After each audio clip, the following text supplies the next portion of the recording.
Across the world, some real-life stories are so strange that they feel almost unbelievable. From unexplained disappearances to mysterious codes and controversial lives in the spotlight, these events continue to raise questions years later.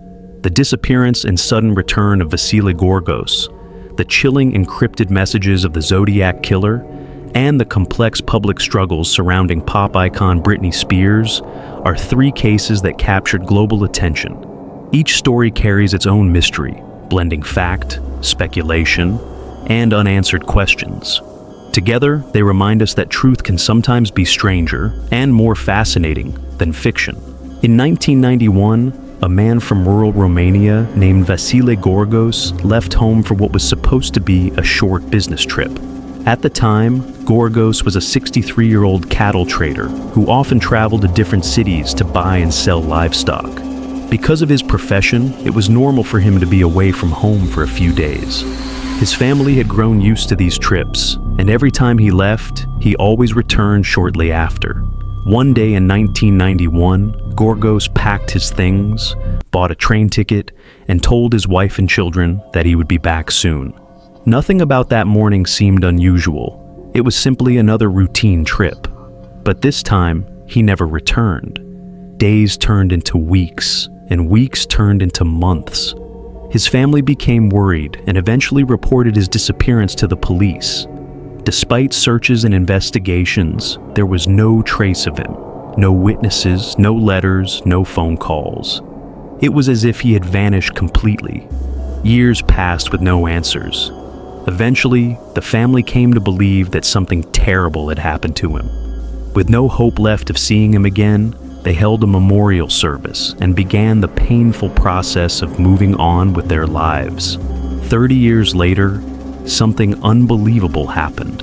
In August 2021, on a quiet Sunday evening, a car drove down the road and stopped in front of the Gorgos family home. A few neighbors noticed the unfamiliar vehicle but did not think much of it at first. Then the car door opened. An elderly man stepped out. It was Vasile Gorgos. Now, 93 years old, the man who had disappeared 3 decades earlier was suddenly standing in front of the same house he had left in 1991. Even more mysterious, the driver of the car never stepped out. The vehicle quickly drove away, leaving the old man behind.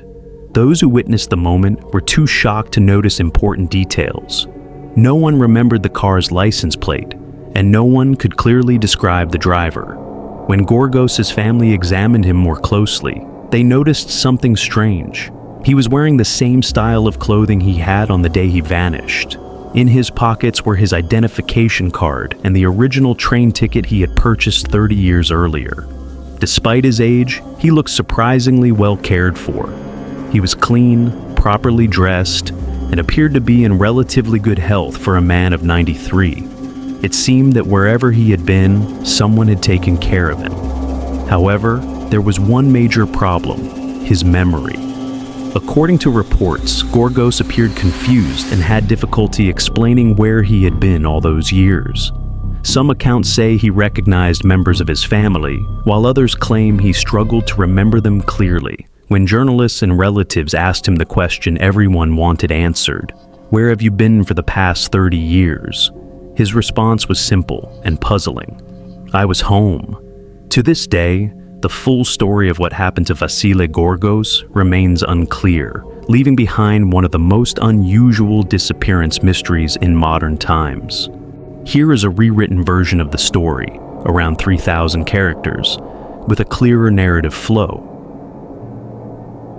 The mysterious case of the Zodiac Killer has fascinated investigators, journalists, and amateur codebreakers for decades. Active in the late 1960s, the Zodiac Killer terrorized the San Francisco Bay Area, where he was responsible for the murders of at least 5 people between 1968 and 1969. Despite intense investigations, his identity has never been confirmed. What made the Zodiac Killer especially infamous was not only the brutality of his crimes, but also the disturbing letters and coded messages he sent to newspapers and police. These messages were often filled with threats, cryptic statements, and puzzles meant to challenge authorities. In some letters, the killer even claimed he had murdered as many as 37 victims, though only a handful of murders have ever been definitively linked to him. One of the most famous of these puzzles was the 340 Cipher, a complex coded message mailed to the San Francisco Chronicle on November 8, 1969. Along with the cipher, the killer included a greeting card and a piece of victim Paul Stein's shirt, apparently as proof that he was responsible for the murder. For more than 50 years, the 340 cipher remained unsolved. Cryptographers, hobbyists, and investigators all attempted to decode it, but the puzzle resisted every effort. Its structure appeared far more complicated than the earlier Zodiac cipher known as Z408, which had been solved shortly after it was released in 1969 by a civilian husband and wife team. Finally, in December 2020, the mystery was cracked.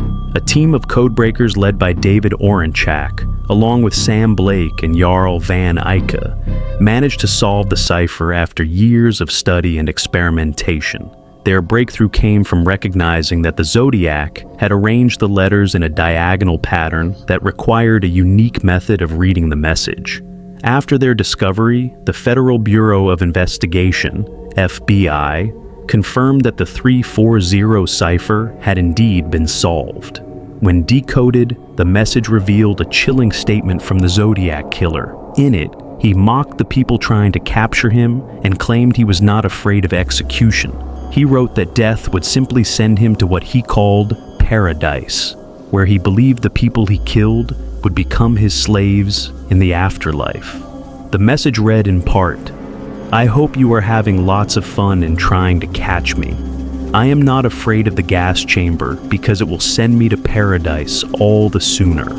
I now have enough slaves to work for me, where everyone else has nothing when they reach paradise." Despite the breakthrough, the decoded message did not reveal the killer's identity or provide any new clues about who he might have been. Several other Zodiac ciphers still remain unsolved. One of them, known as Z13, was sent in April 1970 and is extremely short, making it difficult to decode.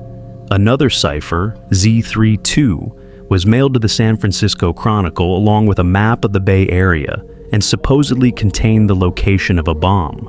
More than half a century later, the Zodiac Killer remains one of the most famous unsolved criminal mysteries in American history. Even with the 340 cipher finally decoded, the identity of the man behind the letters and killings is still unknown. The mystery surrounding Britney Spears. I know this isn't the typical content usually posted here, but I recently became aware of a situation surrounding Britney Spears and her conservatorship. For those of you who don't know, a conservator is someone who is legally responsible for a person and their estate due to the conservatee being unable to function independently.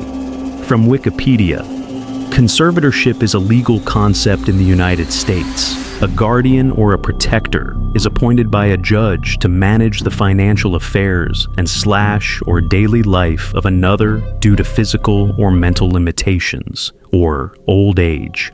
In 2007, Britney entered a salon in Los Angeles and ordered her bodyguards to close the blinds to prevent the swarm of paparazzi from taking pictures before proceeding to shave her head.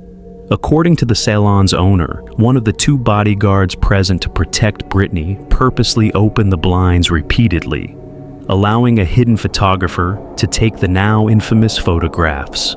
Britney was later hospitalized after numerous failed rehab stints, and her estranged father, Jamie, was rewarded $130,000 annually to take control of the singer's life.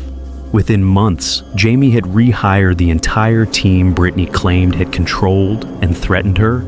She released a new album and embarked on an almost year-long world tour. Every interview since has been pre-recorded. Is this the reason? Cut to 2019 and Britney's Gram, a podcast created to celebrate Britney's eclectic Instagram posts, received a voice message from a verified source with information regarding Britney's conservatorship. The hosts of the podcast, comedians Barbara Gray and Tess Barker, then posted an emergency episode, and the hashtag Free Britney movement was born. Earlier last year, Britney canceled her second Las Vegas residency due to her father's alleged declining health, but later walked into a court with her mother and stated that she was actually being held in a mental health facility against her will at that time. It was also revealed that Jamie had claimed that Britney has dementia when petitioning to take control of her affairs. The judge then ordered a review of the conservatorship. Britney's doctor died days later. Britney's sons were recently granted a restraining order against their grandfather after he was physically abusive towards her eldest, and he stepped down as her lead conservator, again citing his bad health as the reason, replacing himself with his associate Jody Montgomery, who is currently being accused of conservatorship abuse unrelating to Britney. It would be impossible for me to list everything I've discovered whilst researching this case. From men being paid to date Britney to her children being used as leverage, it's all there, and a lot of what I've read has made me feel physically sick. A prisoner for 13 years, incapable of purchasing a bottle of water without permission, but well enough to endure 3 world tours, release 4 albums, and commit to a 4-year Las Vegas residency. Do you think the doctor's death is just a coincidence considering he was involved in the investigation? Miley Cyrus and Kim Petras, who both happen to have the same manager as Britney, Cher, Paris Hilton, an old friend of Britney's, and others have all supported the hashtag Free Britney movement. So, why do you think the media have stayed quiet for the most part? It's time to hashtag Free Britney.